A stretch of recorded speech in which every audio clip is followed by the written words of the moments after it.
मुंशी प्रेमचंद्र की कहानी धप्तरी। रफ़ाकत हुसैन मेरे दफ्तर में दफ्तरी था। 10 रुपये मासिक वेतन पाता था। 2-3 रुपये बाहर के फुटकर काम से मिल जाते थे। यही उसकी जीविका थी, पर वह अपनी दशा पर संतुष्ट न था। उसकी आंतरिक अवस्था तो ज्ञात नहीं, पर सदैव साफ सुथरे कपड़े पहनता और प्रसन्नचित्त रहता। कर्ज इस श्रेणी के मनुष्यों का आभूषण है। रफ़ाकत पर इसका जादू न चलता था। उसकी बातों में कृत्रिम शिष्टाचार की झलक भी न होती। बेलग और करी कहता था।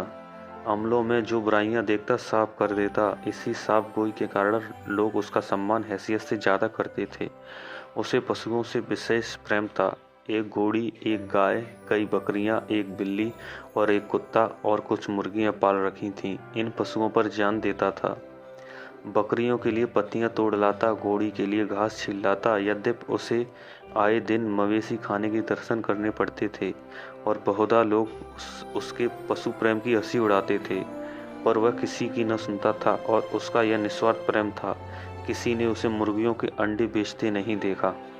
उसकी बकरियां के बच्चे कभी बूचड़ की छुरी के नीचे नहीं गए और उसकी घोड़ी ने कभी लगाम का मुंह नहीं देखा। गाय का दूध कुत्ता पीता था, बकरी का दूध बिल्ली के हिस्से में जाता था और कुछ भी बचा रहता वह आप पीता था। सौभाग्य से उसकी पत्नी भी साध्वी थी। यद्यपि उसका घर बहुत छोटा था, पर किसी के द्वार पर उसकी आवाज नहीं सुनी। किसी ने उसे द्वार पर झांकते नहीं देखा। वह गहनों के कपड़े के तगादों से पति की नींद हराम न करती थी। दफ्तरी उसकी पूजा करता था।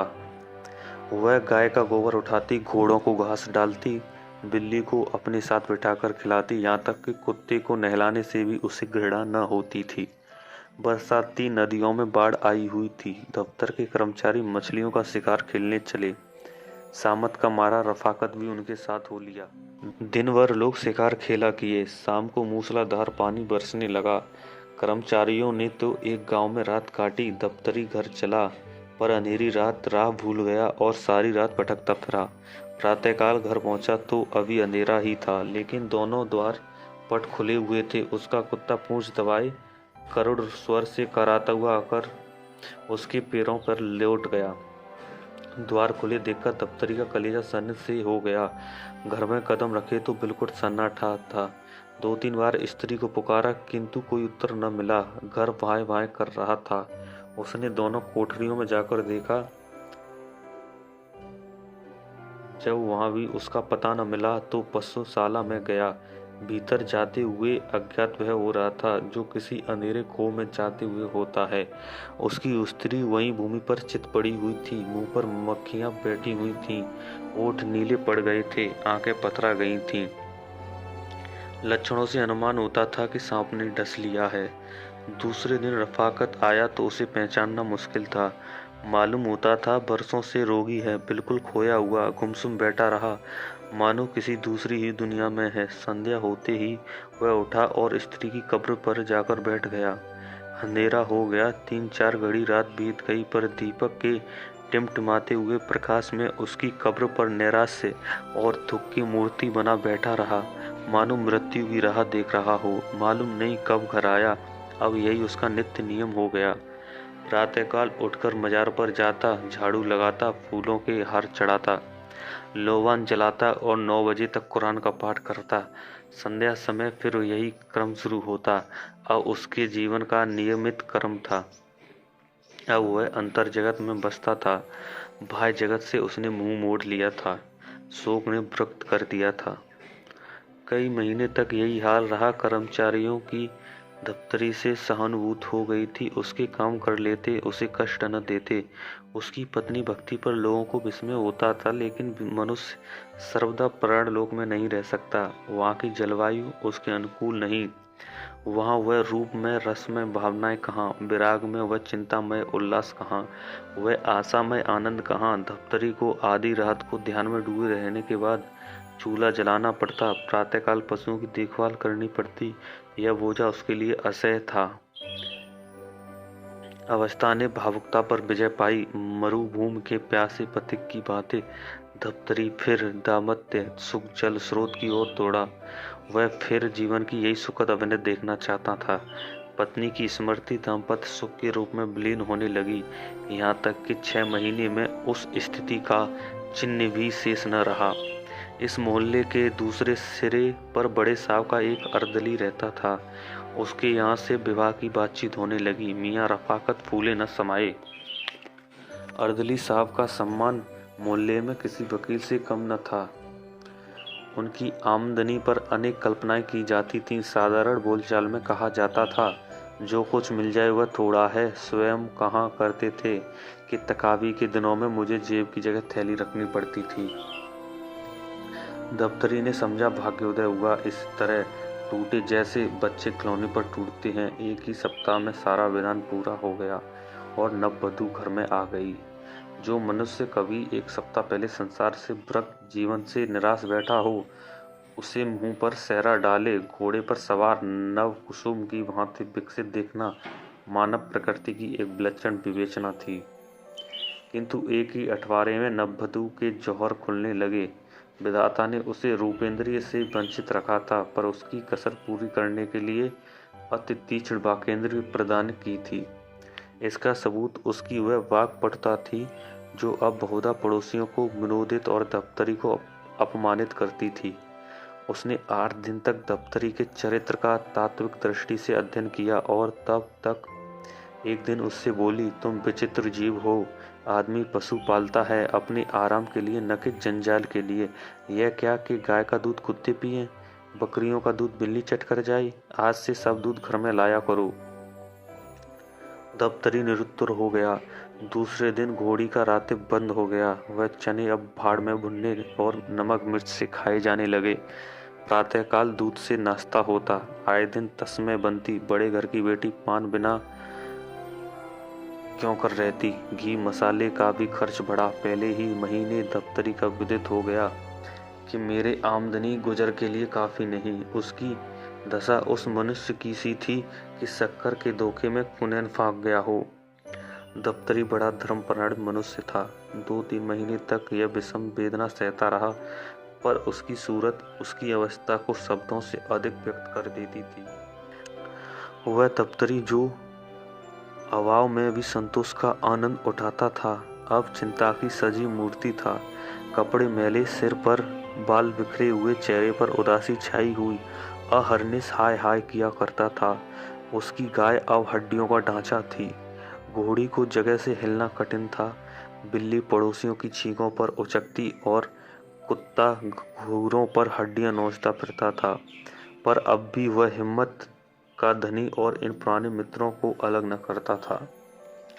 सबसे बड़ी विपत्ति पत्नी की वह भाग प्रचुरता थी, जिसके सामने अभी उसका धैर्य, उसकी कर्मनिष्ठा, उसकी उत्साहशीलता प्रस्थान कर जाती और अपनी अंधेरी कोठरी के एक कोने में बैठकर खूब फूट फूट कर रोता। संतोष के आनंद को दुर्लभ पाकर रफाकत का पीड़ित हृदय उच्छृंखलता की ओर प्रवृत्त हुआ। आत्मविभान जो संतोष का प्रसाद है, उसके चित्त से लुप्त हो गया। उसने फाके मस्ती का पथ ग्रहण किया। अब उसके पास पानी रखने के लिए कोई बर्तन न था। वह उस कुएं से पानी खींचकर उसी दम पी जाना चाहता था, जिससे वह जमीन पर बह न जाए। वेतन पाकर अब महीने भर का सामान जुटाता। ठंडे पानी और रूखी रोटियों से अब उसे तस्कीन न होती। बाजार से बिस्कुट लाता, मलाई के दानों और कलमी आमों की ओर लपकता। 10 रुपए की भुगत ही क्या, एक सप्ताह में 100 रुपए उड़ जाते। तब चिल बिलंदियों की पेशगी पर हाथ बढ़ाता, फिर 2-1 उपवास होता, अंत में उधार मांगने लगता। सने सने यह दशा हो गई कि वेतन देनदारों ही के हाथों में चला जाता और महीने के पहले ही दिन कर्ज लेना शुरू करता। वह पहले दूसरों को मितव्ययिता का उपदेश दिया करता था। अब लोग उसे समझाते, पर वह लापरवाही से कहता, साहब आज मिलता है खाते हैं, कल का खुदा मालिक है, मिलेगा खाएंगे, नहीं पढ़कर सो रहेंगे। उसकी अवस्था अब उस रोगी सी हो गई थी जो आरोग्य लाभ से निराश होकर पाथ्य पथ्य का विचार त्याग दे, जिसमें मृत्यु के आने तक वह भोज्य पदार्थों से भली भांति तृप्त हो जाए। लेकिन अभी तक उसने घोड़ी और गाय न बेची। यहाँ तक कि एक दिन दोनों मवेशी खाने में दाखिल हो गईं। बकरियां भी तृष्णा व्याघ्र के पंजे में फंस गईं। पोलाव और जर्दे के चस्के ने नानवाई का ऋणी बना दिया था। जब उसे मालूम हो गया कि नगद रुपए वसूल न होंगे तो एक दिन सभी बकरियां हाँक ले गया। दफ्तरी मुंह ताकता रह गया। बिल्ली की भी आशा न रही, जो उसके इसने बंधन का अंतिम सूत्र था। हाँ, कुत्ता अपने पुराने सद्व्यवहारों की याद करके अभी तक आत्मीयता का पालन करता जाता था, किंतु उसकी सजीवता विदा हो गई थी। यह वह कुत्ता न था जिसके सामने द्वार पर किसी अपरिचित मनुष्य या कुत्ते का निकल जाना असंभव था। वह अब भी भूखता था, लेकिन लेटे लेटे और प्राय छाती में सिर छिपाए हुए, मानो अपनी वर्तमान स्थिति पर रो रहा हो। या तो उसमें अब उठने की शक्ति ही न थी, या वह चिरकालीन कृपाओं के लिए इतना कीर्तगान पर्याप्त समझता था। संध्या का समय था। मैं द्वार पर बैठा हुआ पत्र पढ़ रहा था कि अकस्मात दफ्तरी को आते देखा। कदाचित कोई किसान सम्मान पाने वाले चपरासी से भी इतना भयभीत न होगा, बाल वृंद टीका लगाने वाले से भी इतना न डरते होंगे। मैं अव्यवस्थित होकर उठा और चाह के अंदर जाकर द्वार बंद कर लूं कि इतने में दफ्तरी लपक कर सामने आ पहुंचा। अब कैसे भागता।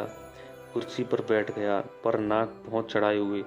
दफ्तरी किस लिए आ रहा था, इसमें मुझे लेस मात्र भी शंका न थी। ऋणोत्सुकों की हृदय चेष्टा उनकी मुखाकृति पर, उनके आचार व्यवहार पर उज्ज्वल रंगों से अंकित होती है। वह एक विशेष नम्रता, संकोच में परवशता होती है, जिसे एक बार देखकर भी उन्हें भुलाया नहीं जा सकता। दफ्तरी ने आते ही बिना किसी प्रस्तावना के अभिप्राय कह सुनाया, जो मुझे पहले ही ज्ञात हो चुका था। मैंने रुखाई से उत्तर दिया, मेरे पास रुपए नहीं है। दफ्तरी ने मुझे सलाम किया और उल्टे पांव लौटा। उसके चेहरे पर ऐसी दीनता और बेकसी छाई थी कि मुझे उस पर दया आ गई। उसका इस बात बिना कुछ कहे सुने लौटना कितना सारपूर्ण था। इसमें लज्जा थी, संतोष था, पछतावा था। उसके मुंह से एक भी शब्द नहीं निकला, लेकिन उसका चेहरा कह रहा था। मुझे विश्वास था कि आप वही उत्तर देंगे। इसमें मुझे जरा भी संदेह न था, लेकिन यह जानते हुए भी मैं यहाँ तक आया, मालूम नहीं क्यों। मेरी समझ में स्वयं नहीं आता। कदाचित उसकी दयाशीलता, आपकी वात्सल्यता मुझे यहाँ तक लाई। अब जाता हूँ, वह मुंह ही नहीं रहा कि अपनी कुछ कथा सुनाऊं। मैंने दफ्तरी को आवाज़ दी, जरा सुनो तो, क्या काम है। दफ्तरी को कुछ उम्मीद हुई, बोला, आपसे क्या अर्ज करूं, 2 दिन से उपवास हो रहा है। मैंने बड़ी नम्रता से समझाया, इस तरह कर्ज लेकर के दिन तुम्हारा काम चलेगा। तुम समझदार आदमी हो, जानते हो आजकल सभी को अपनी फिक्र सवार रहती है, किसी के पास फालतू रुपए नहीं रहते, और यदि हों भी तो वह ऋण देकर रार क्यों लेने लगा। तुम अपनी दशा सुधारते क्यों नहीं। दफ्तरी ने विरक्त भाव से कहा, यह सब दिनों का फेर है, और क्या कहूँ, जो चीज़ महीने भर के लिए लाता हूँ वह एक दिन में उड़ जाती है। मैं घरवाली के चटोरेपन से लाचार हूँ। अगर एक दिन दूध न मिले तो महानता मत मचा दे। बाजार से मिठाइयाँ न लाऊं तो घर में रहना मुश्किल हो जाए। एक दिन गोश्त न पके तो मेरी बोटियाँ नोच खाए। खानदान का शरीफ हूँ, यह बेइज्जती नहीं सही जाती कि खाने के पीछे स्त्री से झगड़ा तकरार करूँ। जो कुछ कहती है सिर के बल पूरा करता हूँ। अब खुदा से यही दुआ है कि मुझे इस दुनिया से उठा ले। इसके सिवाय मुझे दूसरी कोई सूरत नजर नहीं आती। सब कुछ करके हार गया। मैंने संदूक से 5 रुपए निकाले और उसे देकर बोला, यह लो, तुम्हारे पुरुषार्थ का इनाम है। मैं नहीं जानता कि तुम्हारा हृदय इतना उदार, इतना वीरसपूर्ण है। गृहदाह में जलने वाले वीर रण क्षेत्र के वीरों से कम महत्वशाली नहीं होते।